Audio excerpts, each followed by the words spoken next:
Okay, तो chapter 1 की इस लास्ट वीडियो में चलिए कुछ एक दो छोटे छोटे कॉन्सेप्ट्स हैं उनकी बात करते हैं। तो first is content addressable memory CAM table and then we have T CAM ternary content addressable memory. तो कैम टेबल तो आपको याद होगा, देखिए जब आप किसी भी स्विच पे जाते हैं, सिस्को स्विच, और चलो आई डोंट नो ये क्या अभी चल रहा है हमारे पास, और अगर आप यूज़ करते हैं शो मैक एड्रेस टेबल, ठीक, तो वो क्या करता है, कोई भी जो एक स्विच है उसके इंटरफेस के साथ जो डिवाइस लगा है उसका मैक एड्रेस स्टोर कर लेता है पर वीलैन। ओके, जिस भी वीलैन में वो रहेगा। और यहाँ पे आपको एजिंग टाइम भी दिखाता है, अगर आप रियल स्विचेस की बात करेंगे तो एजिंग टाइम भी आपको दिखाएगा। तो लेट मी ट्राई कि अगर मैं इसमें आपको दिखा पाऊँ। So just close it.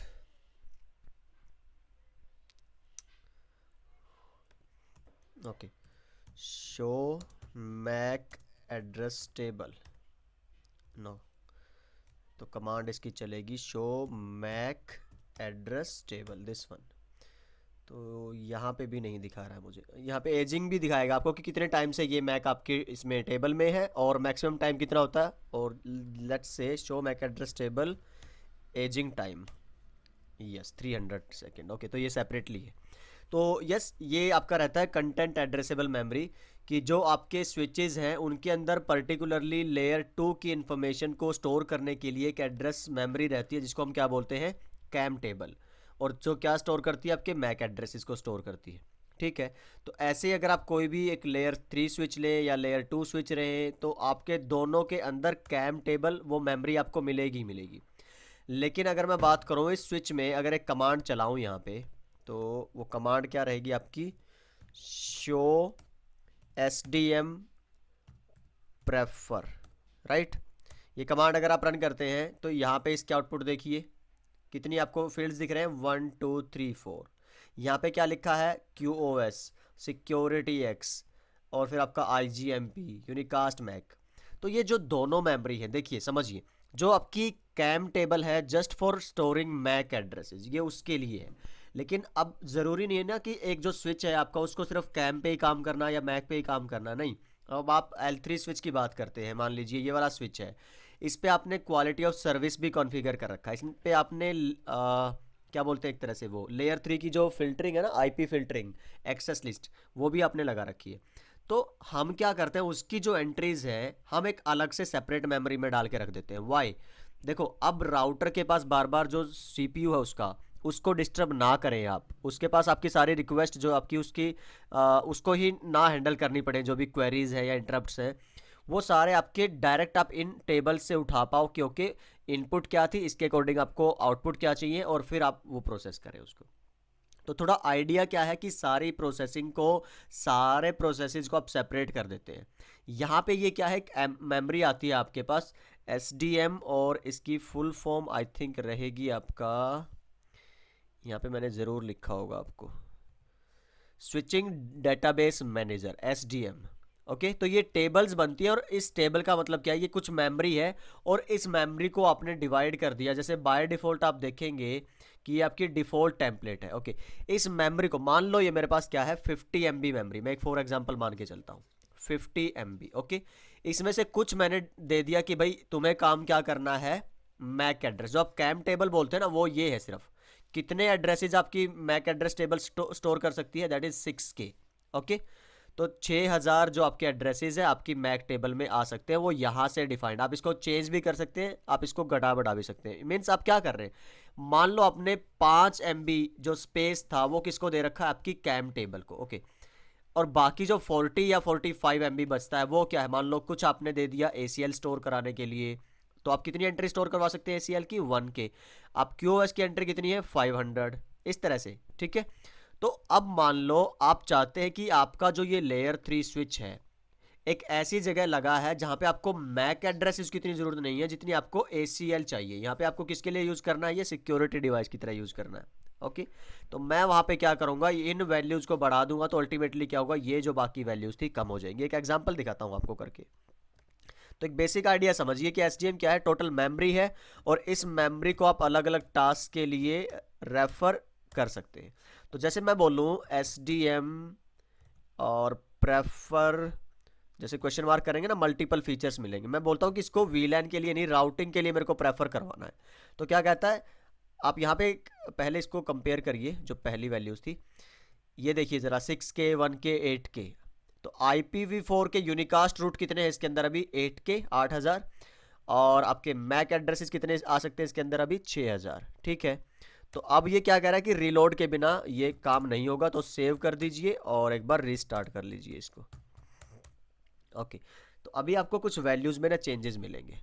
तो डिपेंड करता है कि वो जो आपका डिवाइस है, लेयर 3 जो स्विच है, वो आप किस लोकेशन पे किस पर्पज़ के लिए यूज़ कर रहे हैं, उसके हिसाब से आप SDM की टेम्पलेट्स को चेंज कर सकते हैं। स्विचिंग का जो डेटाबेस मैनेजर है उसकी एंट्रीज को आप चेंज करवा सकते हैं। तो अगर मैं अब यहाँ से चेक करता हूँ शो SDM प्रेफर, अब आप देखिए आपको एंट्रीज चेंज हुई मिलेंगी। ये 6K टू कितना हो गया, 3K हाफ हो गया, और ये आपने क्या कर दिया 8 से 11। तो मीन्स यहाँ की जो 3000 एंट्री थी अब कहाँ पे चले गई आपकी, रूट्स। तो ये आपको डिपेंड करता है, अगर आपको ये राउटर की तरह ज़्यादा प्रेफर करवाना है in case of not switching, तो आप राउटर की एंट्री बढ़वा दीजिए। आपको स्विच की तरह यूज़ करना है, मैक एड्रेसेस लर्न करवाने हैं ज़्यादा, और आपको इंटरनल कैंपस एरिया नेटवर्क में यूज़ करना है स्विचिंग के लिए, तो आप इसमें ये मैक एड्रेस बढ़ा दीजिए। तो ये रहता है कंसेप्ट आपका मेमोरी का, और इन्हीं की वजह से ये जो स्विचेस हैं बहुत फास्ट होते हैं। और इन्हीं की वजह से सोचिए, मैं आपको बहुत इंपॉर्टेंट पॉइंट यहाँ से बताता हूँ, मुझे याद आया फिलहाल, कि अगर आपके जैसे नेटवर्क्स हैं और वहाँ पे आपको लेयर 3 स्विच यूज़ करना अच्छा है एज ए राउटर, या फिर आपको राउटर्स यूज़ करना ज़्यादा अच्छा है। जैसे मैं प्रोवाइडर नेटवर्क की बात करूँ, इंटरनल नेटवर्क है कोई एक आपका, तो वहाँ पे ना आप राउटर प्रेफर नहीं करते, वहाँ पे आप लेयर 3 स्विचेस प्रेफर करते हैं, just because of these things. क्योंकि इसमें जो फॉरवर्डिंग है ना वो हार्डवेयर बेस होती है, ठीक है, और जो राउटर्स है ज़्यादातर उनमें फॉरवर्डिंग आपकी क्या है, सॉफ्टवेयर बेस रहती है, राइट। तो ये चीज़ समझिए आप ज़रा। चलिए, तो ये बातें हुई आपकी कैम टी कैम, ये आप पढ़िए ज़रा, यहाँ पे मैंने लिखा है सारा कुछ आपकी हेल्प के लिए। मुझे लगा भी नहीं था कि मैं इतना ज़्यादा एक्सप्लेन करूँगा, मुझे लगा था मैं सिर्फ आपको ये दे दूँगा, ये रिसोर्स स्टडी मटेरियल है, पढ़ेंगे, और अगर कोई डाउट होगा तो आप कमेंट्स में मुझसे पूछ लेना। बट ठीक है, अब बात चली है तो दूर तक जाने दीजिए। स्टेटफुल स्विच ओवर, ये क्या है आपका, मान लो यहाँ पे मैंने बोला एक राउटर है या लेयर 3 स्विच है, ठीक है, ये आपका काम कर रहा है यहाँ से, ठीक है। और नॉर्मली भी अगर आप देखेंगे, ये तो आजकल आपके हर एक कंप्यूटिंग डिवाइस में आता है कि इसके अंदर सिंगल प्रोसेसर आप नहीं यूज़ करते, मल्टीपल प्रोसेसर यूज़ करते हैं। और वो प्रोसेसर ऐसे चलते रहते हैं, जैसे ये एक्टिव है, ये स्टैंड बाय है, या फिर लोड बैलेंस की उसमें भी हो सकता है, अलग अलग डिवाइसेस की अलग अलग कॉन्फ़िगरेशन रहती है, हार्डवेयर कॉन्फ़िगरेशन। अब मान लो 100% लोड ये राउटर का ये CPU लिए हुए हैं, ठीक है, और अगर इसमें फेलियर आया, मीन्स ये हार्डवेयर ख़राब हुआ या प्रोसेसर ख़राब हो गया, अब जो टेबल्स ये हैंडल कर रहा था, जो प्रोसेसिंग ये हैंडल कर रहा था, वो तो गई ना, नेटवर्क क्या हो गया, डाउन। तो वो क्या है आपका स्टेटलेस स्विच ओवर होगा एक तरह से। पर ये नहीं चाहिए मुझे, नेटवर्क में डाउन टाइम नहीं चाहिए। आपका कुछ ऐसा होना चाहिए, फेलियर आते ही दूसरे वाला जो राउटर का प्रोसेसर है वो खुद से सारे काम हैंड ओवर ले ले। तो that kind of switch over is known as stateful switch over, ठीक है। तो एक जो रूट फेलियर रहेगा, रूट आरपी क्या है, रूट प्रोसेसर, इन प्रोसेसर को क्या बोलते हैं हम, राउटर्स के केस में रूट प्रोसेसर, जो आपको रूट की प्रोसेसिंग करके दे रहे हैं, जो आपकी राउटिंग इन्फॉर्मेशन बेस है उसकी जो फॉरवर्डिंग करवानी है, उसके लिए आप इनको एक पर्टिकुलर नाम दे दिया है, that is RP, route processor, ठीक है।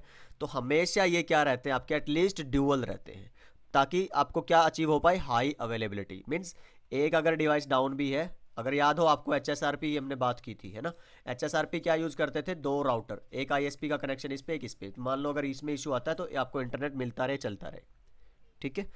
तो अवेलेबिलिटी बहुत मैटर करती है आपके नेटवर्क में। तो ये आप देखिए ज़रा, वही सारी बातें हैं इसमें।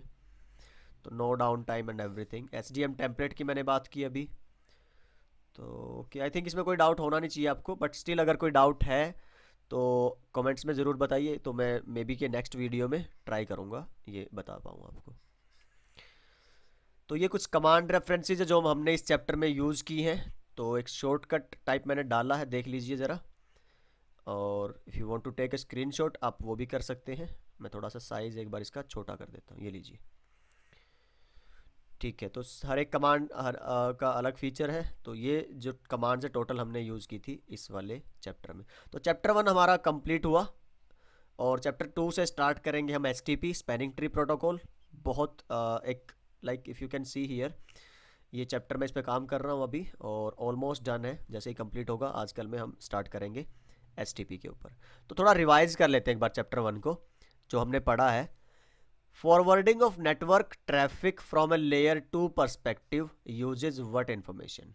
ठीक है, तो आप देख लीजिए। आई होप कि मुझे नहीं करवाना चाहिए ये आपको, मैं तो बहुत पढ़ा ही चुका हूँ एक तरफ से। ये देख लीजिए 10-11 वीडियो हम बना चुके हैं, इन्हीं के ऊपर थी सारी। तो अगर आप इन कितने क्वेश्चन है यहाँ पे देखते हैं एक बार, 7 8 9 7 क्वेश्चन है। तो आप देखिए आप कितना अच्छे से समझ चुके हैं इन चैप्टर्स को, इन क्वेश्चन आंसर को। अगर आप आंसर 5 या मोर देन 5 आप अटेम्प्ट कर पाते हैं, इट मीन्स ओके। अदरवाइज आपको दोबारा से इन सारे कॉन्सेप्ट्स को एक बार फिर से देखने की करने की ज़रूरत है, राइट। तो इस वीडियो को देखिए, रिवाइज करिए और इसके आंसर्स मैं आपको दे दूंगा डिस्क्रिप्शन में, वहाँ से मैच कर लीजिएगा। And I hope to see you guys in the next chapter of STP.